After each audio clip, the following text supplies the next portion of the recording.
Hello friends, एक बार फिर से आपका हार्दिक स्वागत है द कॉन्सेप्ट इरा में। जी हाँ, यहाँ हम और आप इसलिए उपलब्ध हैं मैथमेटिक्स के अंदर आने वाले प्रत्येक चैप्टर का बारीकी से कॉन्सेप्ट क्लियर किया जा सके। तो आज हम पढ़ेंगे क्वाड्रेटिक इक्वेशन के अंतर्गत एक महत्वपूर्ण पॉइंट के बारे में पढ़ेंगे कि क्वाड्रेटिक इक्वेशन के अंदर जो हमें अल्फा और बीटा हल मिलता है, जो उसके रूट्स मिलते हैं, उसका कोफिशिएंट क्वाड्रेटिक इक्वेशन के कोफिशिएंट के साथ क्या संबंध है, इसके बारे में हम जानेंगे। यानी जो है जानेंगे कि relation between alpha and beta, relation between roots and coefficient of quadratic equation. What is relation between roots and coefficient of quadratic equation. जी हाँ, द्विघात समीकरण के जो मूल हैं अल्फा और बीटा, और क्वाड्रेटिक इक्वेशन के अंदर आने वाले जो उसके कोफिशिएंट है यानी गुणांक हैं, उसके बीच में क्या संबंध है, पहले हम समझ लेते हैं। एक छोटा सा लेते हैं, चलते हैं आगे तो फिर बढ़ाया जाएगा। Suppose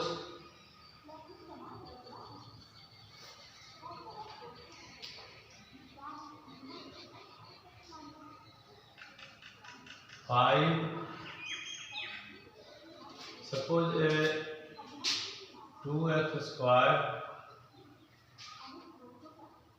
minus plus 7x plus 10 be a quadratic equation। तो बाई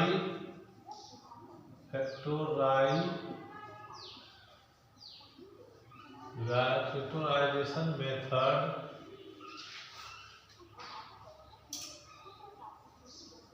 फिर break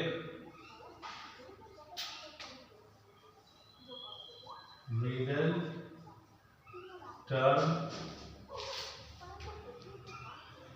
as below.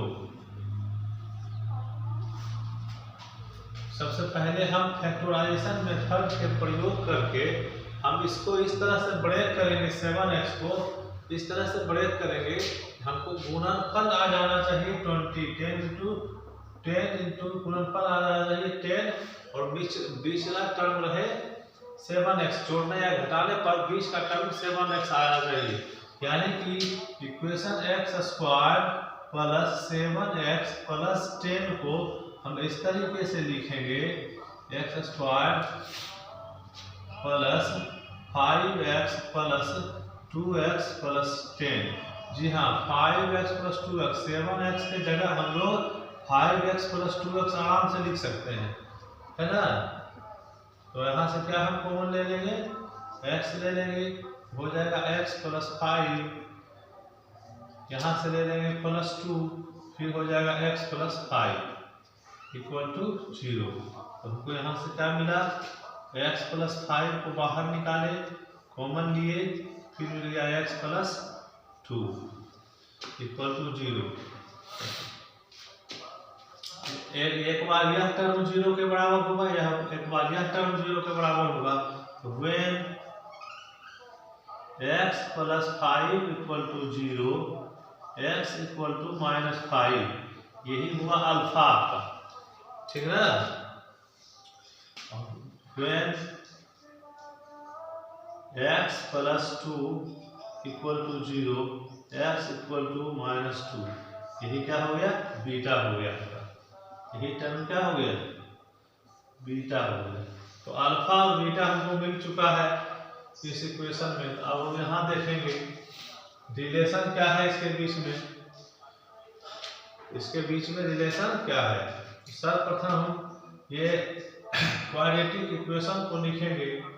Quadratic equation मेरा है x² प्लस 7x प्लस 10 और इसको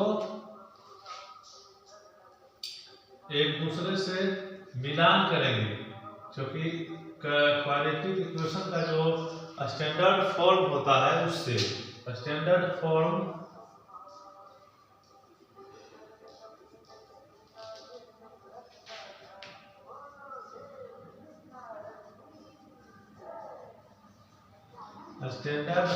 ऑफ क्वाड्रेटिक इक्वेशन होता है ax² plus bx plus c = 0। इस ये वाला इक्वेशन को इससे संबंधित करके देखेंगे तो क्या मिलेगा हमको, तो मिल जाएगा कि a की जगह यहाँ पर क्या है, नहीं पूछा तो 1 है, तो प्राप्त हुआ यहाँ पे a = 1 है ना। b के जगह पे क्या है, b = क्या है 7 मिला, 7 लिख देंगे और यहाँ पर से c = क्या है 10 है, 10 लिख देंगे। अब हम करके देखेंगे इसको alpha plus beta.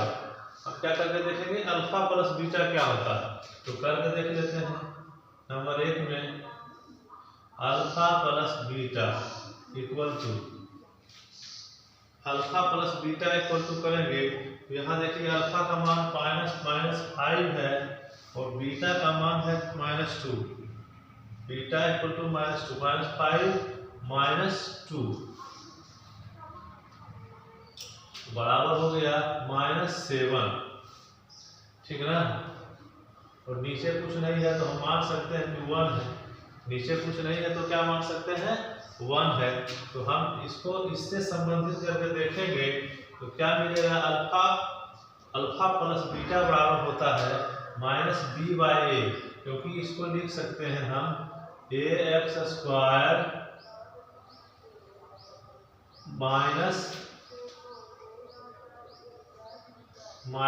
-bx plus c = 0। अब ये निकलेगा तो माइनस प्लस ही हो जाएगा, क्योंकि हमें यहाँ माइनस मिला है, माइनस में मिला है मान, तो हमें -bx यहाँ पर उससे संबंधित करना है तो हो जाएगा। अब यहाँ से संबंधित जब करेंगे -b और 1 है किसका कोफिशिएंट 1 का, तो -b/a, यानी हमको मिल गया कि alpha plus beta equal to -b/a। एक फॉर्मूला हमको मिल गया है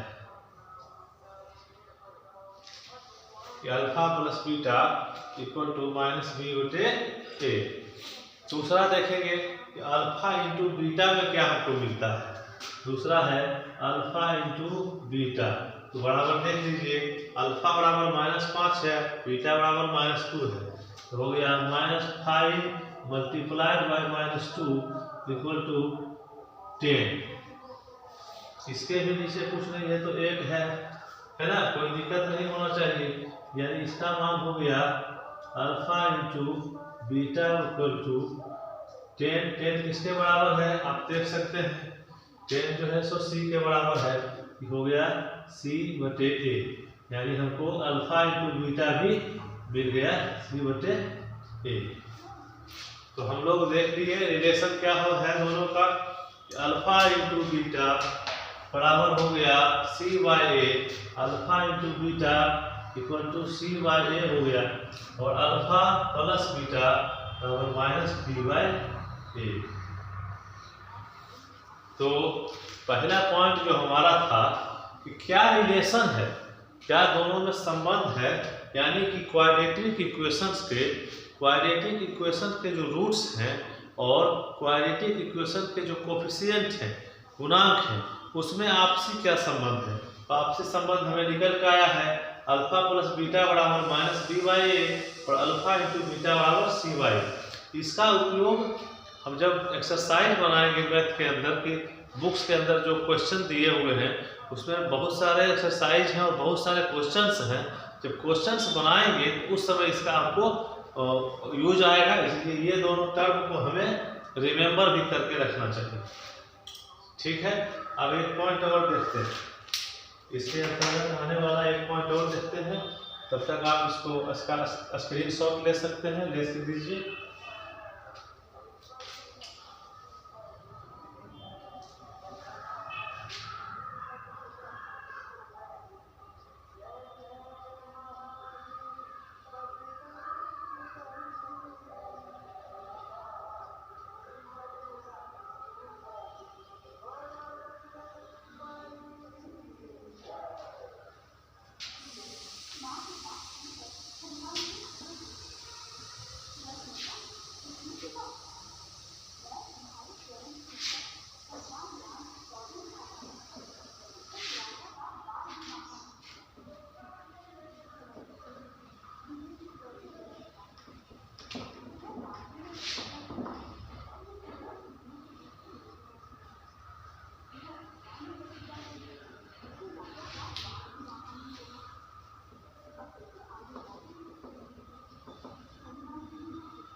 दूसरा पॉइंट इसमें हमको पढ़ना है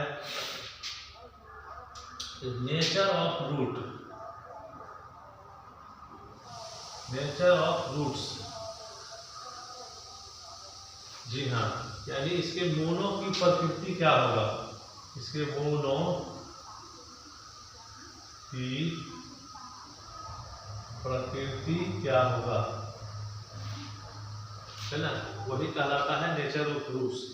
तो हम बताए हैं पिछले वीडियो में, आप लगभग लगता है क्वाड्रेटिक इक्वेशन के वीडियो 3 या 4 में इस बात की जानकारी दी गई है कि क्वाड्रेटिक इक्वेशंस के जो मूल होते हैं वो होते हैं इस तरह, x equal to minus b plus minus root under p square minus 4ac by 2a। यही होता है फॉर्मूला x का। x इक्वल टू होता है minus b plus minus root under b square minus 4ac by 2a। ये हमारा quadratic equations का alpha और बीटा ज्ञात करने का फॉर्मूला है। जहां अल्फा होगा कि एक बार प्लस ले लेंगे तो अल्फा हो जाएगा, एक बार माइनस ले लेंगे तो बीटा हो जाएगा। यानी कि हम कह सकते हैं यहाँ से अल्फा बराबर होगा minus b plus root under b square minus 4ac by 2a, और यहीं पर से बीटा हो जाएगा minus b plus root under b square minus 4ac by 2a। So इसमें माइनस होगा, माइनस एक बार प्लस लिए एक बार माइनस। तो ये हमारा अल्फा और बीटा मिला है। ये हमारा जो है अल्फा का मान है और ये बीटा का मान है। ये अल्फा हो जाएगा, ये हमारा बीटा हो जाएगा। तो यहाँ पर देन रूट के अंदर ये जो मटेरियल आपको दिख रहा है, इसी के मान पर, इसी के वैल्यू पर हमें क्वाड्रेटिक इक्वेशंस के जो सॉल्यूशन मिलते हैं उसका वैल्यू निर्भर करता है। इसी के अंदर, इसी के वैल्यू पर, समझ रहे हैं कि क्वाड्रेटिक इक्वेशन के सॉल्यूशन जो होंगे, यानी क्वाड्रेटिक इक्वेशन का वैल्यू क्या होगा, वो कैसा होगा, पॉजिटिव होगा, निगेटिव होगा,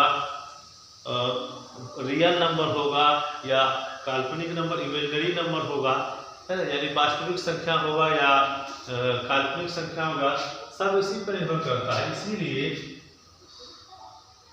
सो root under b square minus 4ac, इसी के मान पर जो है हमें क्वाड्रेटिक इक्वेशंस के मान वेरी करता है, इसी के मान पर निर्भर करता है, ठीक ना। तो हम कहते हैं बी स्क्वायर माइनस 4ac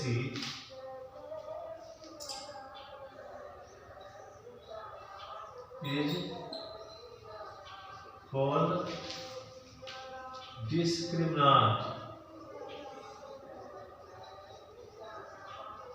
इसका हिंदी होता है विवेचक।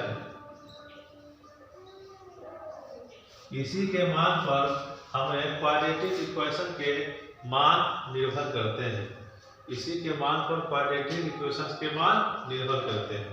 तो अगर इसका 3 पॉइंट है, if d is greater than 0, d का मान जो है ग्रेटर देन 0 हो, तब जो है then alpha and beta are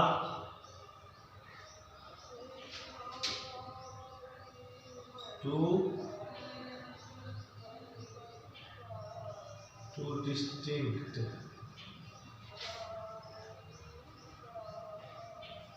then we get alpha and beta two distinct roots.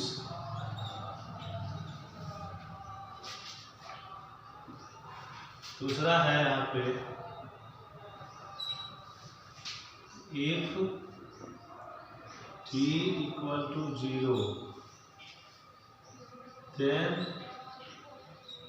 we get only one roots. तीसरा है if d is less than 0, ये है, ये बढ़ते का दिया हुआ है साइन, इसका मतलब है कि d जो है बड़ा है 0 से, इसका मतलब है d बराबर है 0 से, इसका मतलब है d किससे है 0 से छोटा है। तो जब इसका मान d जो होगा वो 0 से छोटा होगा तो क्या मान होगा, d इक्वल टू होता है b square minus 4ac only, root नहीं लगेगा इसमें, b स्क्वायर माइनस 4ac को ही, इसी को ही कहा जाता है, यही क्या कहलाता है d डिस्क्रिमिनेंट, ठीक है ना। ये जब d रहेगा 0 से छोटा रहेगा, यानी smaller than 0, then we do not get any real roots.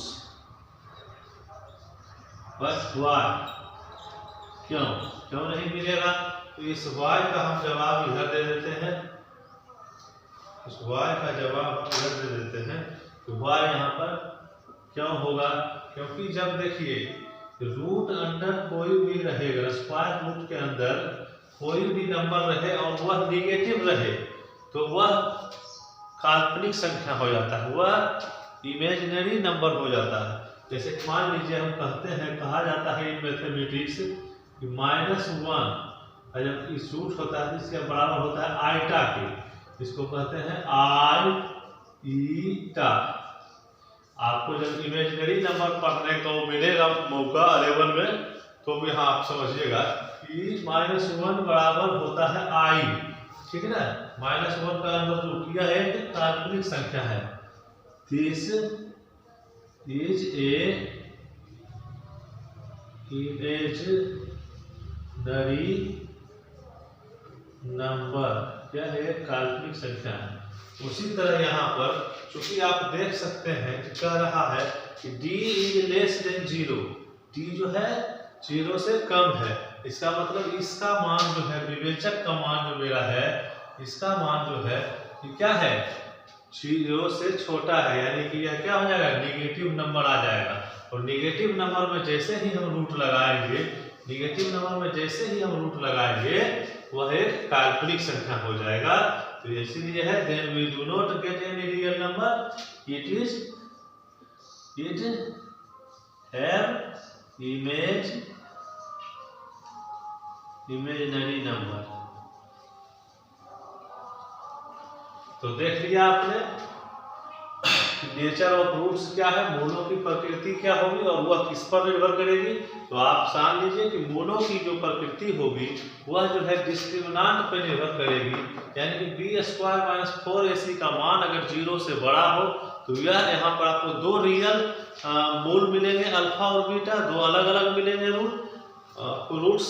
अगर d इक्वल टू 0 हो जाएगा तो यहाँ पर दो मूल मिलेंगे लेकिन दोनों बराबर होंगे, एक ही मूल होंगे दोनों।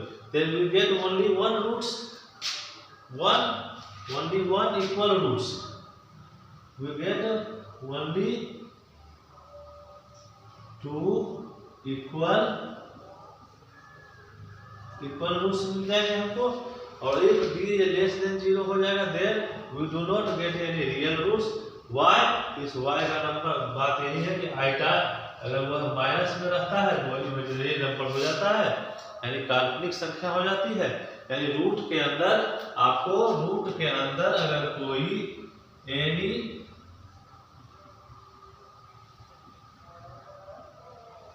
नेगेटिव नंबर हो जाएगा तो हम कह सकते हैं कि यह एक काल्पनिक संख्या होगी।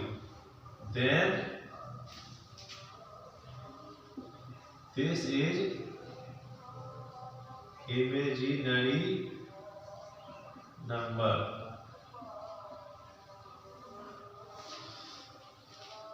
इसमें आशा कर रहे हैं कि सारी पॉइंट जो है सो एकदम क्लियर करके मैं बता रहा हूं। इसके पहले भी क्वाड्रेटिक इक्वेशन के लगभग 6 वीडियो आ चुके हैं, जिसके कारण अगर कोई नए पहली बार इस मेरे चैनल पे देख रहे हैं तो उनको समझ में थोड़ी दिक्कत आ सकती है।